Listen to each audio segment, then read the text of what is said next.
Assalamualaikum warahmatullahi wabarakatuh. Salam sejahtera untuk kita semua. Semoga kita dalam lindungan Allah Subhanahu wa taala. Baiklah, untuk pertemuan ini atau untuk pertemuan pertama ini saya akan menyampaikan materi bab 1 yaitu makna dan arti penting kebangkitan nasional dalam perjuangan kemerdekaan.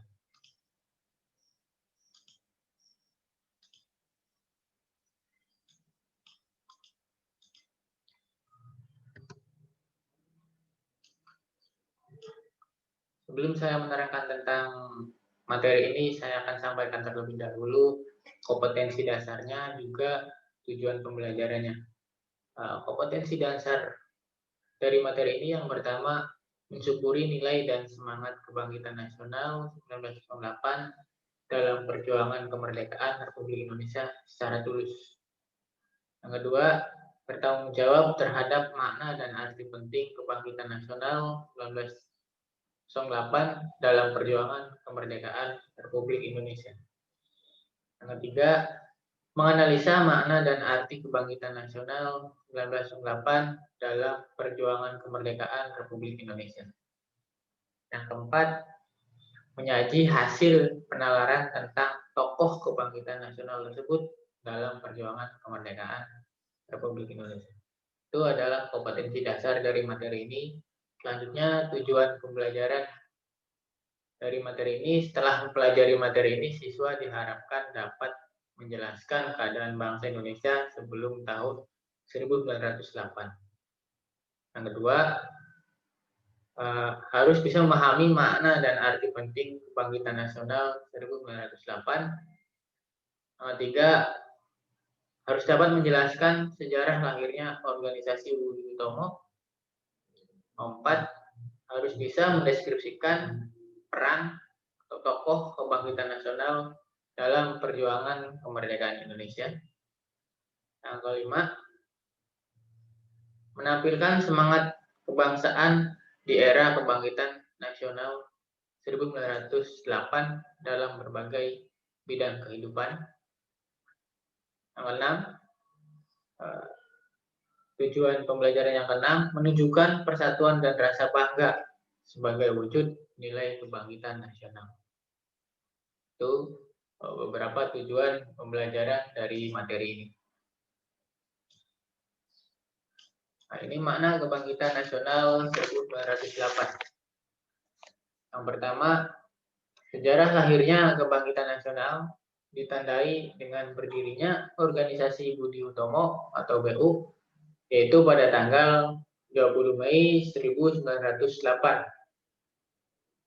Secara harfiah, kata Budi artinya perangai atau tabiat, sedangkan Utomo berarti baik atau luhur. Nah, organisasi Budi Utomo memiliki arti usaha mulia. Jadi, Budi Utomo ini dimaknai sebagai wadah untuk anggotanya mencapai sesuatu berdasar keluhuran budi atau kebaikan perangai atau tabiat. Organisasi Budi Utomo ini terbentuk atas ide atau gagasan dari Dr. Wahidin Sudirohusodo. Terbentuknya organisasi Budi Utomo merupakan hasil dari diskusi yang sering dilakukan di perpustakaan Stovia oleh beberapa mahasiswa, antara lain Sutomo, Gunawan Mangunkusumo, Cipto Mangunkusumo, RT Aryo Tirto Kusumo. Organisasi Budi Utomo ini adalah sebuah organisasi yang pertama didirikan di Indonesia yang membela kepentingan rakyat dan berjuang demi mendapatkan keadilan bagi masyarakat Indonesia.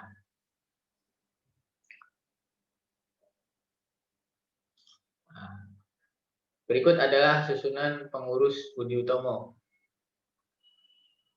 Ketua R. Sutomo, Wakil M. Sulaiman, Sekretaris 1 Suwarno, Sekretaris 2 M. Suwarno, Bendahara Rangka, Komisaris 1 M. Suwarno, Komisaris 2 Muhammad Saleh.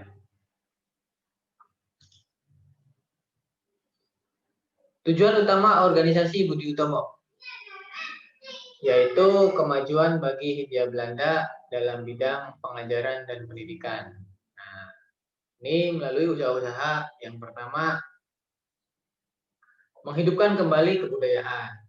Yang kedua, meningkatkan ekonomi rakyat dan mempererat kehidupan sosial. Yang ketiga, meningkatkan derajat dan martabat bangsa Indonesia dengan jalan memajukan pendidikan dan pengajaran. Yang keempat, memajukan teknik dan industri. Pembentukan organisasi Budi Utomo ini memberikan keunggulan berupa peningkatan kualitas penduduk di Indonesia karena organisasi ini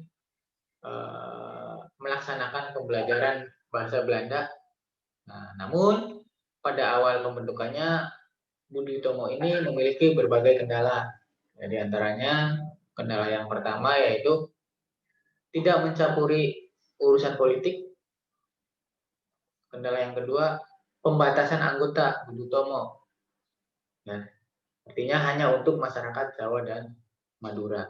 Itu awal kendala dari organisasi ini.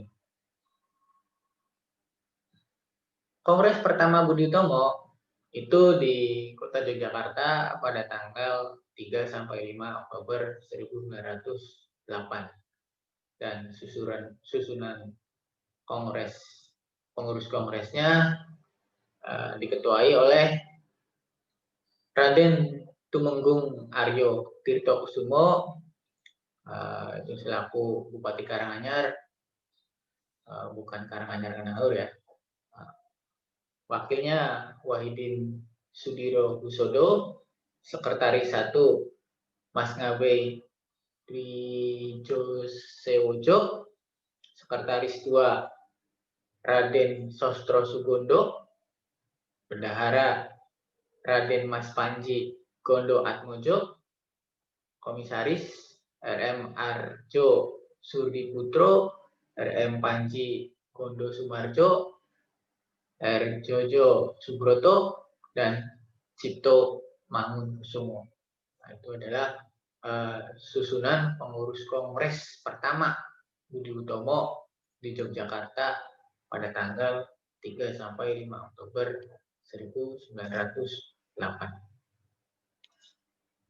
Ya. Putusan kongres tersebut atau dalam kongres yang pertama berhasil diputuskan beberapa hal berikut. Yang pertama, membatasi jangkauan geraknya kepada penduduk Jawa dan Madura. Tidak melibatkan diri dalam politik. Yang ketiga, bidang kegiatan adalah bidang pendidikan dan budaya. Yang keempat, menyusun pengurus besar organisasi yang diketahui oleh RT Tirto Kusumo. Yang kelima, merumuskan tujuan utama Budi Utomo, yaitu kemajuan yang selaras untuk negara dan bangsa. RT Tirto Kusumo ini yang seorang bupati dipilih sebagai ketua dengan maksud agar lebih memberikan kekuatan pada Budi Utomo. Tanggal 28 Desember 1909, anggaran dasar Budi Utomo disahkan. Dalam perkembangannya, Budi Utomo ini muncul dua aliran, aliran pihak kanan dan aliran pihak kiri.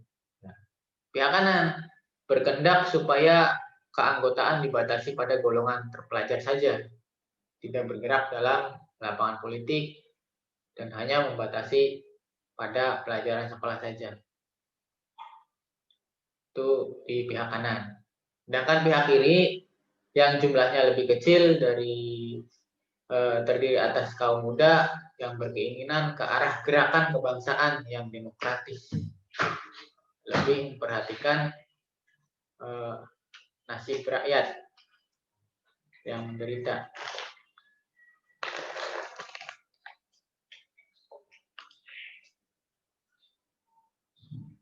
Budi Utomo mulai terjun ke politik sejak meletus Perang Dunia I, yaitu pada tahun 1914.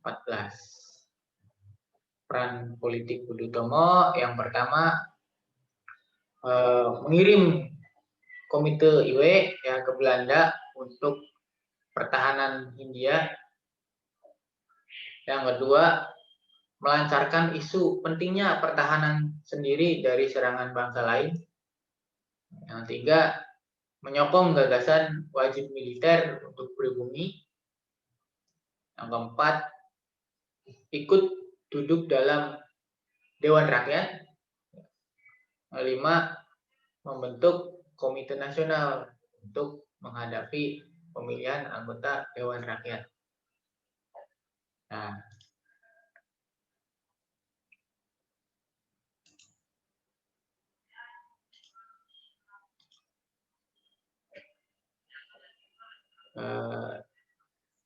terdapat usulan mengenai asas. Ya, artinya berdirinya Budi Utomo telah menjadi tonggak yang menumbuhkan semangat perjuangan sekaligus menjadi inspirasi bagi berdirinya berbagai organisasi di seluruh pelosok tanah air, baik yang bersifat kedaerahan, politik, serikat pekerja, keagamaan, kewanitaan, maupun kepemudaan. Organisasi-organisasi pergerakan yang muncul antara lain SDI atau Serikat Dagang Islam itu pada tahun 1909 yang berubah menjadi SI atau Sarekat Islam itu pada tahun 1912. Terus ada lagi IP ya, Indis Partis ya, yang dipimpin oleh 3 serangkai yaitu Dewi Steker, Cipto Mangunkusumo, dan Suwardi Suryaningrat atau Ki Hajar Dewantara. Selain itu juga lahirlah Partai Nasional Indonesia. Kemudian diikuti dengan Sumpah Pemuda pada tanggal 28 Oktober 1928. Nah, itu adalah materi yang dapat saya sampaikan untuk materi awal ini. Ya. Sebelum saya akhiri, jangan lupa 3M, memakai masker, mencuci tangan, juga menjaga jarak. Oke, saya akhiri. Assalamualaikum warahmatullahi wabarakatuh.